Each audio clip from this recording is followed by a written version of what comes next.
자, 오늘 우리에게 주시는 하나님의 말씀 함께 봅니다.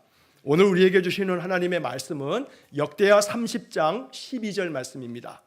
역대하 30장 12절 짧은 한 절이니까 우리 함께 한 절 말씀 보도록 하겠습니다. 역대하 30장 12절 우리 함께 같이 읽겠습니다. 하나님의 손이 또한 유다 사람들을 감동시키사 그들에게 왕과 방백들이 여호와의 말씀대로 전한 명령을 한 마음으로 준행하게 하셨더라. 한 번만 더 읽을까요? 하나님의 손이 또한 유다 사람들을 감동시키사 그들에게 왕과 방백들이 여호와의 말씀대로 전한 명령을 한 마음으로 준행하게 하셨더라. 아멘. 자, 우리 옆에 분들 앞에 뒤에 분하고 인사 한번 나누겠습니다. 축복합니다. 손 한번 잡아주시고 축복합니다. 자, 오늘 이야기 말씀의 제목이 뭐예요? 인생 느낌표. 인생 느낌표. 자, 쉼표 했고 물음표 했고 오늘은 이 느낌표를 좀 얘기하고 다음 주에 마지막으로 마침표를 할 건데, 자, 이 느낌표 이 느낌표 이야기를 하기 전에 이제 이야기를 시작하면서 이런 걸 한번 생각해 봤으면 좋겠습니다. 자, 여러분, 밖에 나가면 태양빛이 아주 강렬하게 비치죠. 이 태양빛을 우리 사람의 눈으로 볼 수 있어요. 그래서 아침에 뜨는 이 아침 햇살의 빛하고 한낮의 태양빛하고 저녁에 해질 때 태양빛이 색깔이 같아요, 달라요? 달라요. 자, 이 태양빛은 똑같은 태양인데 아침, 점심, 저녁에 따라서 태양빛의 색감이 달라요. 근데 이 색감을 우리 눈동자가 기가 막히게 그 색감을 느낀다 이 말이죠. 자, 그런데 이 태양빛에서 우리 사람이 볼 수 있는 그 주파수의 그 광선을 뭐라 하냐면 옛날에 초등학교 자연 시간에 배우죠. 가시광선이다 이렇게 불러요. 가시광선. 그런데 태양빛에는 가시광선만 있느냐? 가시, 눈으로 보는 것이 가능하다. 그래서 가시에 볼 수 있다 해서 가시. 이 가시광선만 있는 게 아니고 태양빛에는 또 뭐가 있냐면 우리가 잘 알듯이 자외선이 있잖아요. 한여름에 이 자외선, 그래서 우리가 선크림도 바르고 그러잖아요. 자외선 때문에 얼굴이 타기도 하고 또 이게 건강에 안 좋으니까 자외선도 있고 적외선도 있잖아요. 그 적외선 때문에 이 뜨거운 걸 느끼거든요. 근데 여러분, 제가 한번 찾아보니까 이 적외선이라고 하는 것을 태양빛에서 발견한 게 언제냐면 1800년대. 1800년. 이 적외선을 처음 발견한 것이 1800년이고 자외선이라고 하는 것을 발견한 것은 그 다음해인 1801년. 그래, 그 전까지는 태양빛 안에 적외선이 있다, 자외선이 있다 이런 걸 우리는 모르고 살았던 거예요. 1800년에 영국의 천문학자인 윌리엄 허셀이라고 하는 사람이 이 적외선이라고 하는 것을 발견하고 그 다음에 1801년에 독일의 물리학자인 요한 비렐름 리터라고 하는 사람이 자외선이라고 하는 것을 발견했다 그래요. 그 전까지는 몰랐던 거죠. 그러나 결국 이 태양빛 안에는 적외선도 있고 자외선도 있고 우리가 눈으로 볼 수 있는 가시광선도 있는 거예요. 자, 오늘 이야기는 이 가시광선에 대한 이야기를 잠깐 먼저 하려고 해요. 자, 가시광선. 제 사무실에서 제가 요거 좀 갖고 왔어요. 제 사무실 저 이렇게 창가 쪽에 제가 이렇게 항상 올려져 있는 이게 뭔지 아시겠어요? 이게 뭐예요? 잘 안 보이실래나? 프리즘이에요, 프리즘. 근데 이게 하도 오래돼가지고 이사할 때마다 떨어뜨리고서 막 뒤에 막 조각이 나고 막 그랬어요. 제가 어디 가거나 그러면은 혹시 어디 가서 뭐 신기한 물건 있나 하면서 이렇게 살피다가 프리즘이 혹시 있다 그러면 낼름 사가지고 오는데 이 프리즘을 제가 창가에다 이렇게 항상 올려두고 있거든요.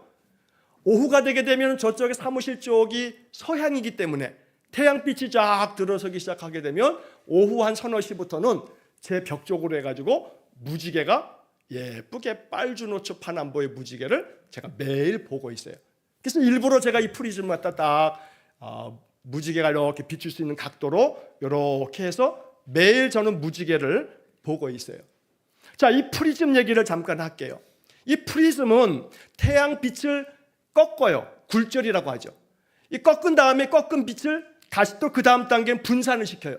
그래서 인간의 눈으로 볼 수 있는 7가지의 색깔을 만들어내요. 이 얘기는 뭐냐면 태양빛 안에 색깔이 몇 개 있다는 거예요? 7가지 색깔이 있다는 거예요. 그걸 우리는 뭐라고 불러요? 무지개라고 불러요. 자, 사진도 한번 준비했는데 간혹 이렇게 무지개가 탁 떠 있는 것을 보고 야, 무지개 떴다. 막 옛날에는 공기도 좋고 그래서 무지개를 비 오고 나면 한 번씩 이렇게 자주 봤는데 요즘에 무지개 보기 참 쉽지 않아요. 다음 그림은 더 선명해요. 아유, 무지개 얼마나 이쁜지 몰라요. 너무너무 이뻐요. 빨주노초 파남보. 이 무지개를 본다 이 말이에요. 자, 사람들은 이러한 무지개가 이 태양빛 안에 있다는 것을 무지개를 보고서 이제 알게 되죠. 자, 여기서 이제 한번 생각해 보세요. 사람들은 보이는 것을 믿어요. 그러니까 태양빛 안에 무지개 7가지 색깔이 있다 그러는 것은 이제 우리는 상식이에요. 평소에는 모르지만 비 오고 난 다음에 그 수분기가 그 물기운의 물방울에 빛이 굴절되고 분산되면서 무지개가 딱 떠 있게 되게 되면 우리는 정말로 즐겁게 무지개를 바라보고 기뻐하죠. 자, 눈에 보이는 것을 믿는 것은 당연해요. 눈에 보이니까요. 눈에 보이는 건 존재하는 거잖아요. 그러면 이 눈에 보이는 것은 존재하는 건데 한 발짝 더 나가서 질문하자면 눈에 보이지 않는 것은 그러면 없는 거예요? 존재하지 않는 거예요? 눈에 안 보이면 없어요? 눈에 안 보여도 있어요. 태양빛은 우리가 그냥 강렬한 태양빛만 보는 것 같지만 조그만한 도구만 이용해도 프리즘이라고 하는 도구만 이용해도 이 빛 안에 이렇게 우리 눈으로 볼 수 있는 이 가시광선에는 7가지 색의 영롱한 무지갯빛의 아름다운 색이 여기에 있구나 라고 하는 것을 우리가 알아차린다 이 말이에요. 그러니까 눈에 보이는 것만 존재한다. 나는 눈에 보이는 것만 믿을 거야 라고 하는 것은 참 현명한 것 같지만 그러나 반쪽짜리 현명함이죠. 어떤 사람 그래요. 하나님 있어? 그 보여줘봐. 하나님 보여주면 내가 믿을게 하는 사람도 간혹 있어요. 여기서 혹시 하나님 본 분 계세요? 하나님 봤어요? 누가 저한테 그래요. 목사님은 예수님 봤어요? 하나님 봤어요? 나도 못 봤는데요. 못 봤어요. 하나님 보이지 않아요. 그러나 하나님 보이지 않는다 하여도 우리는 하나님을 믿어요. 하나님을 보여주면 믿겠다라고 말하지만 그 사람에게 질문을 던질 때 그러면 보이는 것은 존재하는 것이고 보여야만 존재하는 것이고 만질 수 있어야만 존재하는 것이라고 여긴다면 보이지 않는 것은 다 존재하지 않는 거냐? 보이지 않으면 없는 거냐? 라고 이렇게 되물을 때 그 사람은 그렇지요 라고 이렇게 말할지 모르지만 그때 우리가 또 하나를 얘기해 줄 것이 있어요. 자, 그 다음 한번 그림 한번 보여주시겠어요? 그 다음 거 요거 클릭 한번 하면은 요거 흔들거릴 텐데 화면 한번 클릭하면 자, 빨리 저게 좀 피어나야 될 텐데 말이에요. 가을이 빨리 와야 돼요. 가을하게 되면 길가에 코스모스가 이렇게 산들산들 흔들려요. 뭐가 보여요? 네? 꽃이 보여요. 코스모스가 보여요. 바람이 보인다고 먼저 이렇게 덜커덕 얘기하시는 분들은 센스가 아주 빨라서 벌써 이제 목사가 뭘 얘기하실지를 딱 알아차시는 분이야. 자, 뭐가 보여요? 그러면 코스모스가 보여야 해야 되고 뭐가 보여요? 코스모스가 움직이는 게 보여요. 그래야 되는 거고 또 뭐가 보여요? 그럼 그 다음에는 이성이 작동되면 뭐가 보인다 그래야 되는 거예요? 바람이 보여요. 그래요. 순 거짓말이지. 바람이 보여요? 솔직히 말해봐요. 바람이 보여요? 안 보이지. 바람이 어떻게 보여요? 그건 순 거짓말이지. 코스모스가 흔들리는 게 보이는 것이지 바람이 보이는 건 아니잖아요. 그런데 우리는 이미 상식적으로 바람 때문에 흔들리는 거잖아요 라고 할 거라고요. 바람은 눈에 안 보이지만 바람 때문에 코스모스가 흔들린다고요. 자, 지금 이 바람이 거세게 불어요? 산들산들 불어요? 산들산들 이렇게 불어요. 그다음 그림 보겠습니다. 자, 그다음 거 넘기면 한번 클릭 한번 하면 아하. 아까 코스모스의 그 산들산들 바람보다 지금 이 바람은 어때요? 더 세요? 약해요? 세게 불어요. 세게 불어요. 바람이 세게 불어요. 자, 묻겠습니다. 바람이 보여요? 안 보여요? 근데 여기서는 바람이 보여요? 안 보여요? 보여요. 느껴요. 그래요. 느껴요. 바람을 느껴요. 자, 이제 절 보셔도 돼요. 자, 바람은 눈으로는 안 보여요. 근데 그 바람이 뭔가를 흔들어대면 흔드는 거를 보면서 바람이 저걸 흔들어 놓고 있지 않냐고 라고 우리는 알아차려요. 이렇게 알아차리는 것을 뭐라고 말하냐 하면 지금 여러분들이 말씀하신 것처럼 느낀다 그러는 거예요. 바깥에 나가면 우리의 피부로 바람을 느껴요. 그 바람이 뜨거운 바람이면 오늘 뜨겁네 하고 바람으로 느끼는 거죠. 느낀다 이 말이에요. 자, 국어사전에 느끼다, 느끼다라고 하는 기본형을 찾으면 이런 설명이 붙어 있어요. 첫째, 감각기관을 통하여 어떤 자극을 깨닫다. 감각기관, 지금 우리는 눈으로 봤어요. 바깥에 나가면 바람이 우리의 피부에 딱 와닿으면서 이 피부에 접촉을 통해서 이 감각기관을 통해서 바람이 분다는 것을, 바람이 있다는 것을 느낀다 이 말이에요. 이런 자극으로.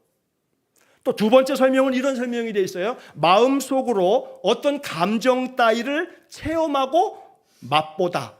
이게 느끼는 거예요. 이 느끼는 거예요. 그러니까 우리들의 마음속에 어떤 감정 따위가 느껴진다 이 말이에요. 사랑의 감정을 느껴요. 누군가에 대한 신뢰하는 마음으로 저 사람은 믿음직해라고 하는 걸 느낀다 이 말이에요. 이걸 어떻게 증명하죠? 이거는 증명이 어려워요. 어쩌면 이건 굉장히 주관적이기 때문에 그래요. 느낌이라고 하는 것은 매우 주관적이잖아요. 내가 그렇게 느꼈다는데 그거 어쩌냐고요. 자, 아름다운 풍경을 쫙 바라보면 감탄을 하죠. 와 하고 느껴요. 지난 안식년 기간 동안에 와 하는 감탄사를 얼마나 많이 여러 곳에서 느꼈는지 몰라요. 많은 미술관에 들어가서 그 진품을 교과서에서만 봤던 것들을 보면서 와. 또 자연 그 풍광을 바라보면서 스위스의 그 아름다운 설산과 그 밑에 있는 초록초록한 그 초원과 거기에 펴 있는 들꽃들을 보면서 와. 정말로 마음 가운데 너무나 많은 것들을 우리는 느낀단 말이죠. 그런데 문제는, 안타까운 것은 이렇게 느끼는 것들이 점점점 느껴지지 않는 거예요. 느껴지지가 않는 거예요. 오늘 이야기는 바로 거기에 초점이 있는 거예요. 느껴져야 되는데 느껴지지 않아요. 그거 왜 그런지 아십니까? 굳은 살이 배겨서 그래요. 제가 기타를 오래 쳤죠. 옛날 학부 때부터 이렇게 쳤으니까. 그래서 제 손가락 이렇게 마디 맨 끝에 보게 되면 오른손은 안 그런데 왼손에는 여기에 굳은 살이 배겼어요. 그래서 이 기타 줄, 이 6개의 줄, 저게 이렇게 쇠로 되어 있는 와이어인데 이거를 기타를 치려고 꽉 누르면, 금요 기도회 같은 경우는 1시간 넘게 기타를 딱 치고 나면 손가락 끝이 얼얼해요. 수요일 날 한 30분 정도 치는 거는 뭐 괜찮아요. 근데 1시간 넘게 기타를 치고 나면 얘가 얼얼한데, 그러면서 얘가 굳은 살이 배기면서 애지간해서는 긴 시간을 치지 않아도 껐떡 없는데, 그러면서 여기에 딱딱하게 굳은 살이 배겨요. 자, 우리 안에, 우리의 마음 속에, 우리의 영혼 속에 이 굳은 살이 박히게 되면서 우리의 마음속에 일어나는 현상 중에 하나는 뭐냐면 잘 느끼지 못한다는 거예요. 잘 느끼지 못할 뿐만 아니라 이렇게 느낌이 부족하다 보면 우리들 안에 이 느낀다라고 하는 이 말의 한자말이 뭐냐면 느낄 감자죠. 감이 없어요. 감이 없어. 감이 떨어진단 말이에요. 그래서 그 감각의 앞에다가 영적인 감각이라고 부르면 영감인데, 우리들의 마음이 자꾸 굳어지다 보면 영감이 점점 떨어지게 되면서 말씀 속에서조차도 감각이 별로 안 느껴져요. 감동이 많이 부족해진다는 거죠. 잘 안 느껴져요. 그러다 보니 하나님의 은혜 안에서조차도 잘 감동이 느껴지지 않는 그런 일이 우리 안에 이렇게 나도 모르는 사이에 다가온다 이 말이에요. 자, 우리가 이 가시광선을 프리즘이라고 하는 작은 도구를 통해서 7가지의 무지개 색, 아름다운 색을 볼 수 있는 것처럼 하나님께서는 하나님의 그 놀라운 은혜를 이 기록된 성경 속에 담아주시고, 그 성경을 통해서 하나님께서 우리에게 주시는 다양한 약속들과 다양한 위로와 힘이 되어지는 그런 은혜의 말씀들을 여기에 가득 담아주었어요. 그래서 우리는 프리즘을 통해서 무지개의 그 아름다운 색을 볼 수 있는 것처럼 사실은 성경을 통해서도 하나님의 다양한 아름다운 말씀들을 우리가 만날 수가 있고, 또 성경에서 우리에게 주시는 그런 많은 말씀들을 만나게 되면 그것을 마음으로 느끼게 되면서 그 느낀 그 감동이 우리 자신의 삶을 변화시켜 가면서 마치 바람 위에서 나무가 흔들리는 것처럼 우리의 삶이 움직여지는 그런 신자로 변화되어지죠.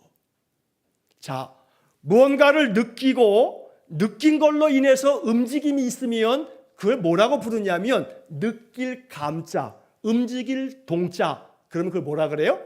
감동이라고 하는 거예요. 내 안에 나의 인생 속에 얼마만큼의 감동이 있는 삶을 사는가? 이 질문이 오늘 말씀의 초점이에요. 감동을 잃어버리면 삶이 행복하지 않죠. 감동을 잃어버리면 나의 삶이 매일 무덤덤하고 어제가 오늘이고 오늘이 내일이고 뭐 다른 것이 아무것도 없다 보니 그저 사는 것이 별 의미가 없어 보여요. 그러니까 내 삶에 새로운 마음들이 솟아나기보다는 굳어있는 마음이 자꾸 굳어진 채로 날마다 똑같은 이 인생, 별로 재미도 없고 기쁨도 없고 삶의 의미도 없고 마음이 그렇다 이 말이에요.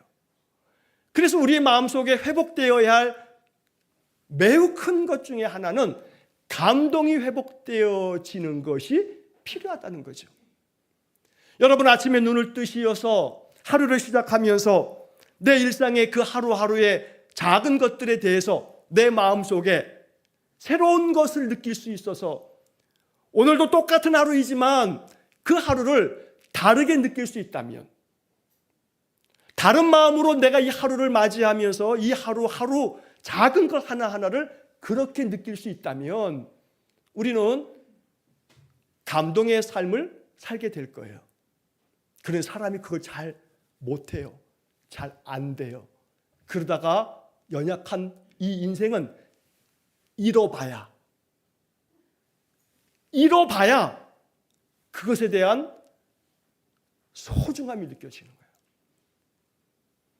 매일같이 걸어다니니까 이 걷는 게 아무것도 아닌 것 같지만 어떤 일로 인하여 부상을 입어서 뼈가 골절이 되고 한 달 넘게 기부스를 하고 목발을 집어야 하고 걷지도 못하다 보면 잃어보고 나면 이게 얼마나 중요하고 소중한 일이었는지, 그저 숟가락 들어서 밥을 퍼먹는 것이 아무것도 아닌, 아무 생각도 없이 지냈던 우리들이 손이 부상을 입어서, 그래서 두 손을 다 기부스를 해서 쓸 수 없어서 먹는 것조차도 누가 떠줘야만 먹을 수 있는 상황이 돼버리게 되면, 손으로 내가 이렇게 편안하게 먹을 수 있는 이 아무것도 아닌 일들이 기부스를 풀고 난 날, 아직은 뻣뻣하지만 내 손으로 밥을 퍼먹는 그 순간, 그날만큼은 감동이 돼요, 안 돼요? 감동이 돼요. 감동이 돼요. 복잡한 이 도회지에서 살다가 어느 한 날 저 산에 등산을 가서 산 꼭대기를 쫙 올라가서 숨을 들이마시는데 공기가 너무너무 상쾌한 거예요.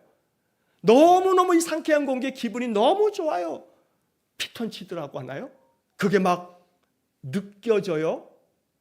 그러면서 숨을 잔뜩 들이마시면서 그렇게 얘기해요.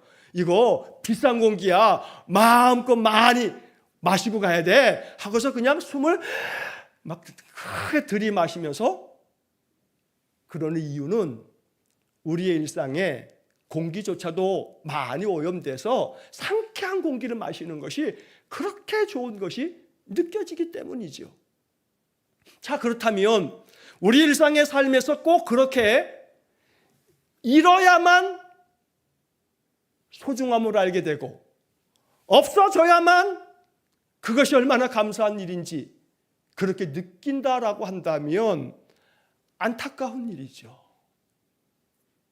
그러니까 날마다 내게 주어져 있는 모든 것들 속에서 우리들의 마음속에 느껴질 수 있다면, 일상의 모든 것들 속에 너무나 감사한 것들이 가득하고 너무나 소중한 것들이 가득하고 이렇게 날마다 느껴질 수 있다면 우리의 삶은 정말로 행복해질 겁니다. 어느 것 하나, 내게 주어져 있는 그 작은 것 하나하나가 의미가 없는 게 없어요. 다 의미가 있게 되어지는 거죠.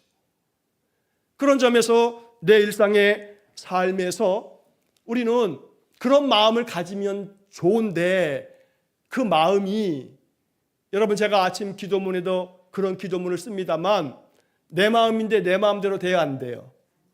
안 될 때가 많아요. 분명히 마음은 누구 거예요? 내 마음인데 내 마음대로 안 돼요. 그러면 생각해 봐야 돼요. 내 마음인데 왜 내 마음대로 안 될까? 여러분 생각해 보셔야 돼요.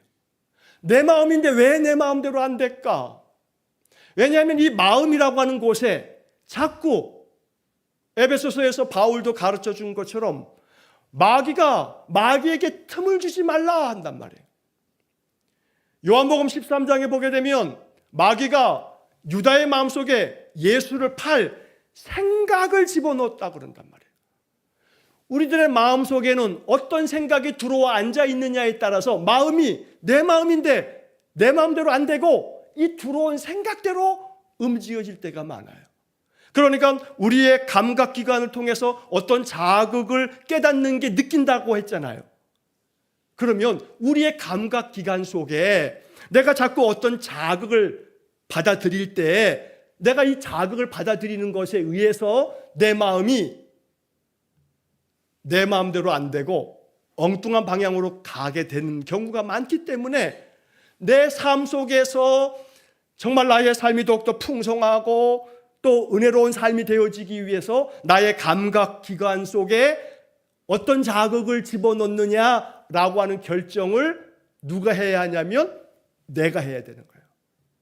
내가 어떤 자극을 받아들일 건가, 내가 어떤 자극을 선택할 건가라고 하는 것의 선택의 결정권은 누구에게 있냐면 여러분들에게 있는 거예요. 나에게 있는 거예요.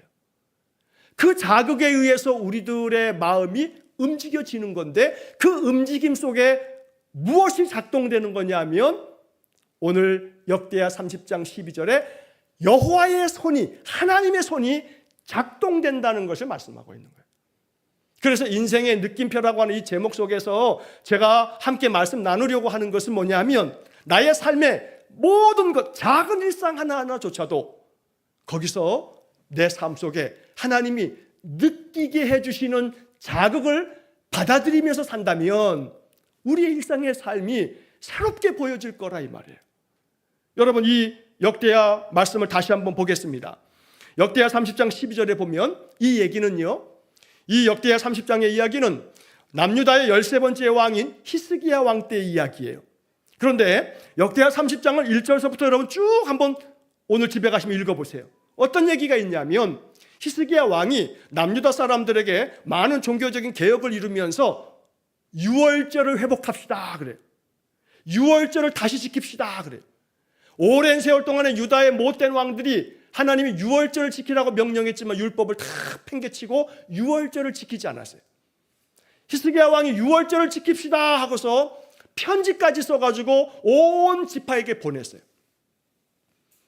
그런데 그 편지까지 받아든 사람들 중에는 이 편지를 받아들면서도 왕이 보낸 이 편지, 유월절을 지킵시다 하고 편지를 보냈음에도 불구하고 성경에 역대하 30장 10절에 보면 비웃더라 하는 말이 나와요. 비웃는 사람도 있었어요. 그런데 비웃는 사람도 있었는데 그 다음 구절에 보게 되면 그런 가운데 몇 사람들은 어떻게 됐냐면 여기 지금 12절의 말씀처럼 하나님의 손이 또 유다 사람들을 감동시키사 그들에게 왕과 방백들이 여호와의 말씀대로 전한 명령을 편지로 전해준 그 말씀들을 한 마음으로 준행하게 하셨더라 하고 기록되어 있는 거예요. 여기서 저는 이걸 보는 거죠. 사람의 마음이 느껴지는 거, 감각기관이 느껴지는 거, 이 느껴지는 감, 그 감으로 말미암아 움직이는 감동, 이게 내 마음인데 내 마음대로 안 돼요. 어떨 때는 그 작은 것에 너무 감동이 되는데 감동이 잘 안 돼요. 그래서 우리가 내 마음대로 안 되는 이것을 어찌하면 좋을까?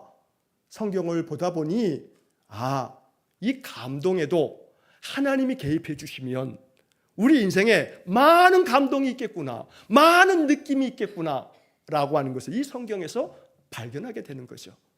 그래서 우리의 기도 가운데 이런 기도가 포함되어야 되는 거예요. 여호와의 손이 오늘 내 마음을 감동시켜 주십시오. 여기 표현처럼 하나님의 손이 또한 유다 사람들을 감동시키사, 하나님 내 마음을 감동시켜 주십시오. 내가 오늘 바깥에 나가서 작은 어떤 것을 보면서도 내 마음이 감동이 되게 해주십시오. 느껴지게 해주십시오. 그렇게 내 마음에 감동이, 느낌이 되살아나게 되면 우리 안에 감사 아닌 것이 없어요. 그렇게 감동이 회복될 때 내 삶에 하나님의 나라 천국이 이루어져요. 그러면서 내 마음에 감동이 채워질 때 마귀는 틈타지 못해요. 어떤 이유로도 틈타지 못해요. 그러므로 내 안에 하나님의 손이 내 마음을 감동시켜 주시기를 기도하는 마음이 있어야겠다는 거예요. 이번 한 주간에 또 이 9월 한 달 동안에도 또 우리의 삶 속에 오늘 이 말씀을 마음속에 꼭 간직하셔서 나의 삶이 언제나 감동이 있기를 원합니다. 작은 것에서도 감동한 사람은 다른 사람들이 보지 못하는 것을 봐요. 그러나 감동이 없으면 아무리 백날 설명해줘도 보지를 못해요. 그러므로 저와 여러분들의 신앙의 삶이 볼 수 있는 눈이 열려지기를 축복합니다. 들을 수 있는 귀가 열려지기를 축복합니다. 우리의 온 감각기관이, 내 마음이 하나님의 손길을 느낄 수 있기를 축복합니다. 하나님의 손이 많은 사람들의 마음에 감동을 해줄 때 그 마음이 감동이 되다 보니 감동, 움직임이 있다 이 말이에요. 그래서 그들은 한 마음으로 왕이, 방백들이 전해준 그 명령을 준행하게 하셨더라라고 하는 말씀이 나오는 거죠. 하나님께서 우리의 마음에 감동을 주시고 느끼게 해주셔서 일상의 작은 삶 하나하나 이루도록 그것이 마음에 새롭게 느껴지고 보여지면서 또 성경에 기록된 말씀을 읽고 또 통독하고 보고 묵상하고 필사하고 찬송을 듣고 찬송을 부르고 이러면서 우리의 마음속에 하나님의 손이 우리 마음을 감동시키셔서 마음이 하나님의 그 마음을 느낄 수 있기를 축복합니다.